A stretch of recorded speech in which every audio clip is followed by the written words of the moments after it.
Hey guys, I thought I would do another tag today, and this is the slow read tag, and it was created by Neil Griffiths, actually quite a long time ago, and it never really got off the ground, and I remember in my pre-BookTube days wishing that I saw more videos of that because it seemed like an interesting idea, and I'll leave a link to Neil Griffiths' video below.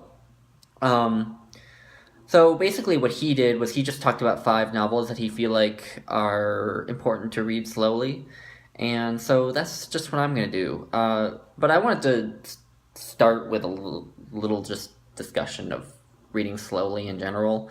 My like default way of reading tends to be to read slowly because I tend to be nervous that if I don't read slowly, I won't remember what I read, or I won't be able to absorb it as much as I should.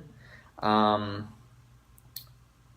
and I think that's heavily influenced by my favorite teacher from high school, who was my 11th and 12th grade English teacher, who was very big on reading very carefully, very slowly, paying attention to details.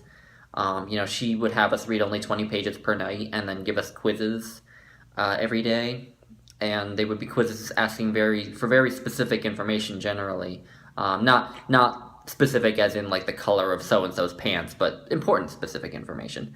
So I think I'm heavily influenced by that experience, and I've been trying to work on that, trying to kind of learn how to read faster, learn how to kind of read with my eyes instead of with my ears. Is kind of what people say. Don't A lot of people read with like the voice in their head, and I've been trying to get out of that to help me read faster. Um, but yeah, so because of that, I also don't read nearly as much as the majority of booktubers. I marvel at booktubers who read like 10 books per week. I mean, I might read 10 books per month in a month when I'm on vacation, and the books I'm reading aren't too heavy. But yeah. So anyway, that's another reason I really like this tag, is just because I tend to read slowly anyway, somewhat deliberately, although not always. Um, yeah, so Neil Griffith started his uh, his original video with Gilead by Marilyn Robinson, and I'm also going to start with a novel by Marilyn Robinson, which is Housekeeping. So this is Marilyn Robinson's first novel, published in 1986. It won the PEN/Hemingway Award for Best First Novel, and it is about two sisters, Ruth and Lucille, whose mother commits suicide. It's not really a spoiler. It happens in the first couple chapters. And and then they're raised by their aunt Sylvie, and it's just about these two girls finding their identities, kind of. And it's beautiful, and I think the reason it should be read slowly is because the language the prose is just so beautiful. I definitely get the sense from this that Marilyn Robinson would have made a great poet. Just her imagery, her even things like using alliteration and assonance, you can notice in this book, and it just really elevates the story of these young women's search for identity, kind of. And this is just a beautiful novel, and I really think each sentence should be savored. So yeah, that's the first one. Second one is one that's sort of been talked about as a book that should be read slowly, and that is To the Lighthouse by Virginia Woolf. I could easily have talked about The Waves by Virginia Woolf, but I've already done a full review of that book, so I want to talk about a different Virginia Woolf book because I love Virginia Woolf. But this uses a very stream of consciousnessy style, and I think it can be easy to lose track of whose head you're inside of. So this book kind of jumps from different characters' heads, so pretty regularly. So it can be easy to lose track of of who's thinking. Bessie, come on. Come on. What's wrong? Okay. Here we go.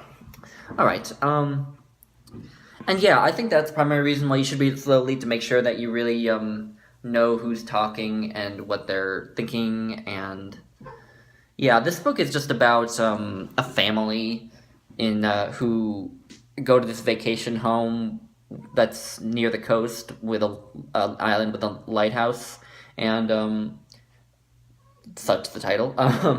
And the youngest boy in the family wants to go on a trip to the lighthouse, but his father doesn't want to, but his mother does want to, and so there's not, to the extent that there's any conflict in this, that is the conflict. It's basically just an exploration of this family and the relationships among the family, and kind of, the passage of time and death and transience. There's many different themes in this book. But yeah. My third one is one that I've done posted reviews of, and that is 3 novels by Samuel Beckett. So I'm doing these all kind of counting them all as one, because I didn't want to do 3 of my 5 as these 3.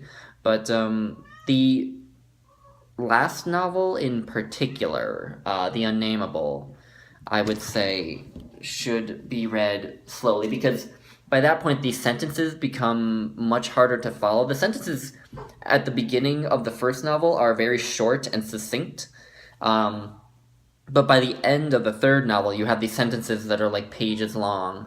In fact, the very end of the last novel is like a 5-page sentence, and the novels also become more and more introspective, less and less about what's actually happening, or about plot, or even about characterization, and just become more monologues of one character. And that can make them challenging. I'll just give you a sample from the last page, because I think it'll really bring out why you should read this slowly. But so this is from the last page. It's not really a spoiler, because for one thing, plot isn't really important to this novel, and also nothing really happens on this page. Here, I can feel it. They're going to abandon me. It will be the silence, for a moment, a good few moments, or it will be mine, the lasting one, that didn't last, that still lasts. It will be I. You must go on. I can't go on. You must go on. I'll go on. You must say words, as long as there are any, until they find me, until they say me. Strange pain, strange sin. You must go on. Perhaps it's done already. Perhaps they have said me already. Perhaps they have carried me to the threshold of my story, before the door that opens on my story. That would surprise me, if it opens. It will be I. It will be the silence. Where I am, I don't know. I'll never know. In the silence, you don't know. You must go on. I can't go on. I'll go on. So yeah, just imagine 100 pages of that. The nice thing about The Unnameable is it is only about 100 pages, so it won't be too much of a slog to get through. But yeah, it's definitely hard to follow and needs to be paid close attention to. I in fact feel like I read this too fast. I read it at the rate of about 50 pages a day, and that felt too fast. For me. I feel like maybe 20 pages a day might be good for these novels. I don't know. But I'll need to reread them at some point. So yeah.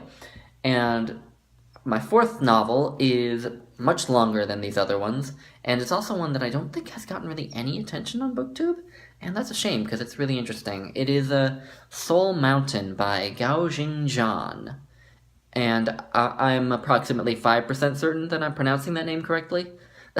So, yeah, if you know how to pronounce that name, please tell me. So, Gao Jingzhan is the first Chinese author to win the Nobel Prize in Literature, and this novel was one of the primary reasons for his winning of the prize.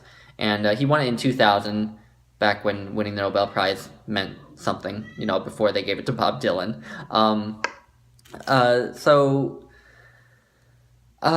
This novel is interesting. It's about a man who is diagnosed with terminal cancer. and decides to go on a journey to find a place called Soul Mountain, which we're given hints that isn't a real mountain, is a sort of more of an idea, but really it's not even quite about that. It's about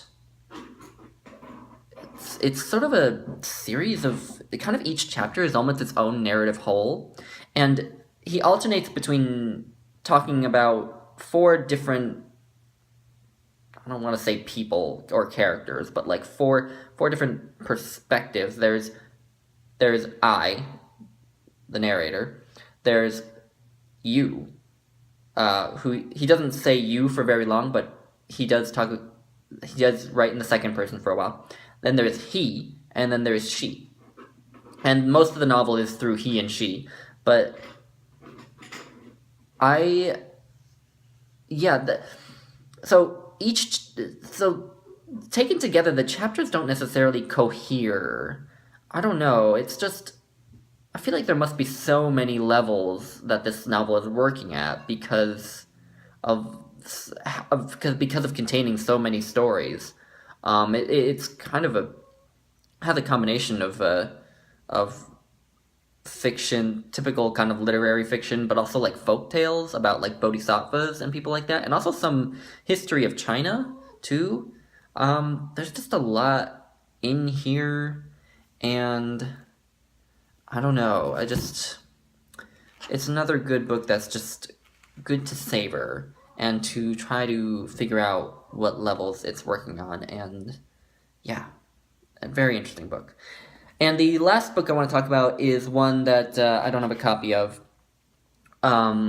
It's at my parents' house, but it's Women in Love by D.H. Lawrence. And I was struck by a comment that another student made in a class I took. So I took a course on D.H. Lawrence and Thomas Hardy in my senior year of college, and one of the books we read was Women in Love. And Women in Love was the longest and probably the most difficult book we read.